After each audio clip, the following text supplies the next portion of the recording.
Gardon! Mga kaibigan, ang ating second contestant, palakpakan nyo naman. Kaibigan, ang hindi yung Marte. Kinakabahan siya. Akala mo kayo chismosa na. Gusto mo hawakan mo muna yung cellphone mo? Nakinig po kasi habang kumakanta habang hinahanap mo.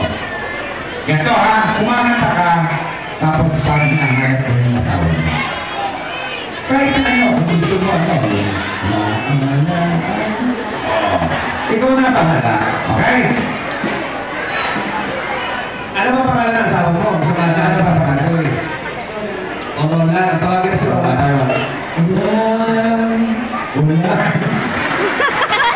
Hindi alam mo yung yung basta kasama kita. Alam yan. Alam mo may nakakaalam yan, dulugin na kita. Konsihan Alexis Torres. Kunyari, eto magandang pelikula, boss. Ang sasabi sa nawawala.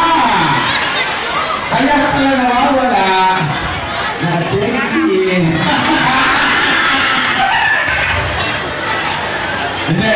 Kunyari, hinahanap mo asawa mo. Habang kumakanta ka, hinahanap mo, biglang maglalapit kay Consel Alexis. Hahawakan ni Consel Alexis ang kamay mo, sabay dire-diretso na kanta. Okay? Direct, okay na tayo? Okay, pare. At may kasama sa'yo. Yes. Naintindihan mo ba?